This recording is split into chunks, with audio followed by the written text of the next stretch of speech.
స్కాలర్షిప్లు, అత్యాధునిక వసతి సౌకర్యాలతో భోజనాలు, బంపర్ ఆఫర్లతో 50 కోర్సుల్లో సీట్లు గ్యారంటీ ప్రకటించింది మన కాంచీ యూనివర్సిటీ. ప్రముఖ కంపెనీల్లో ప్లేస్మెంట్ అవకాశాలు. ఇంకెందుకు ఆలస్యం? వెబ్సైట్ ని సందర్శించండి. వివరాల కోసం నంబర్లకు కాల్ చేయండి. వ్యవస్థ మీద, సనాతన ధర్మం మీద, హిందూ ధర్మం మీద కృష్ణమాదిగ గారు చేసిన వ్యాఖ్యల్ని యావత్ బ్రాహ్మణ సమాజం తీవ్రంగా ఖండిస్తూ, వారికి అవగాహన లేని విషయాలు కొన్ని వారికి మీడియా సమావేశం ద్వారా చెప్పదలుచుకున్నాం. వారు త్రేతాయుగం నాటి చర్చ తీసుకురావటం జరిగింది.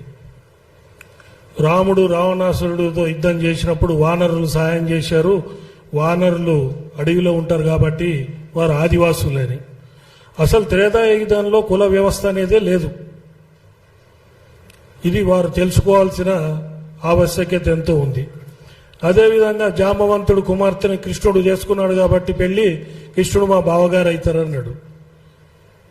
కృష్ణుడు ఒకటే మాట అన్నాడు, దేవతలు మంత్రం ఆధీనంలో ఉంటుంది, మంత్రం బ్రాహ్మణ ఆధీనంలో ఉంటుంది అని చెప్పి బ్రాహ్మణ కాళ్ళు గడిగి నీళ్లు చల్లుకున్న వ్యక్తి శ్రీకృష్ణుడు. అటువంటి గౌరవం దేవతలు బ్రాహ్మణులకు ఇచ్చారు. ఇది కూడా మీరు తెలుసుకోవాల్సిన అవసరం ఉంది.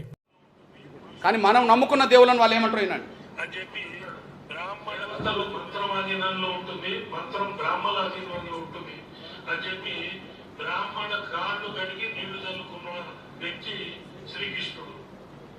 ఇప్పుడు చెప్పండి, మనం పూజించే దేవుళ్ళను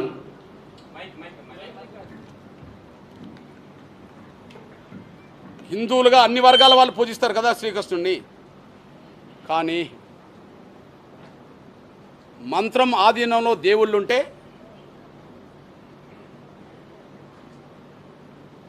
మంత్రం బ్రాహ్మణుల ఆధీనంలో ఉంటుంది కాబట్టి మంత్రం ఆధీనంలో దేవుళ్ళు ఉంటారంట.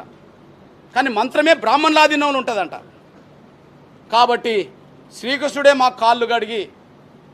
కాళ్ళు గడిగిన నీళ్లను నెత్తిన పోసుకున్నాడనే మాట బ్రాహ్మణులు అంటే వాళ్ళ అహంకారం ఏ స్థాయికి ఎదిగిందో చూడండి. వాళ్ళ అహంకారం ఏ స్థాయికి ఎదిగిందో చూడండి. వాళ్ళు దేవుళ్ళే, మనం అనుకునే దేవుళ్ళే వాళ్ళ కాళ్ళు గడిగి నెత్తిన పోసుకుంటారంట నీళ్లను. ఇక దళితులు అంటే వాళ్ళకి ఏం లెక్క, బీసీలు అంటే, బ్రాహ్మణేతర వర్గాలంటే ఇంక వాళ్ళకి ఏం లెక్క చెప్పండి. ఇది సాక్ష్యం.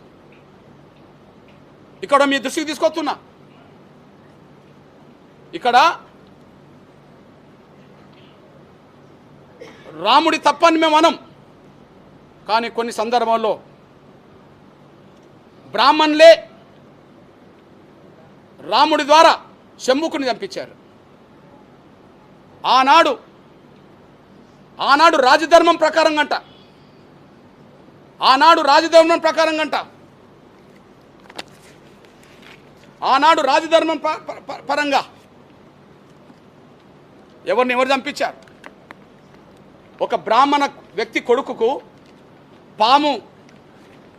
శంభుకుడు పాము కుట్టి చనిపోతే రాజ్యం మీద ఉండబడే రాముడి దగ్గరికి వెళ్ళి బ్రాహ్మణుడు పోయి, అయ్యా నీ దేశంలో, మన దేశంలో, మన రామరాజ్యంలో, మన అయోధ్య రాజ్యంలో ఏదో మహాపాపం జరుగుతుంది, మన ధర్మాన్ని ఎవరో ఉల్లంఘిస్తున్నారు, దానివల్ల నా కొడుకు పాము కుట్టి చనిపోయిండు, ఆ ధర్మాన్ని కాపాడాలంటే ఎవరు ధర్మాన్ని ఉల్లంఘిస్తుండ్రో వాళ్ళని శిక్షించండి అని చెప్పి రాముడి దగ్గరికి వెళితే ఆ రాముడు శంభుకుని వధించిన చరిత్ర ఉన్నది. ఎవరు చెప్తే రాముడు సంహరించిండు?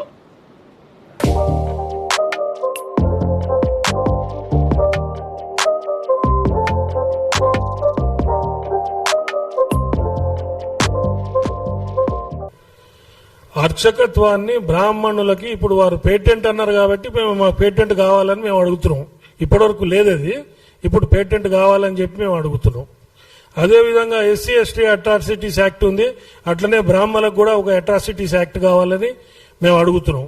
మమ్మల్ని వారు గుర్తు చేశారు, ఇవన్నీ మీరు అడగండి అని వారు మమ్మల్ని తట్టి లేపారు.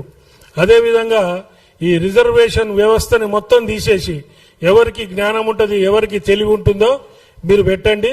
ఎకనామికలీ బ్యాక్వర్డ్ అనే ఒకటే ఒక రిజర్వేషన్ ఉండాలనేది కూడా మా అందరి డిమాండ్. Thank you.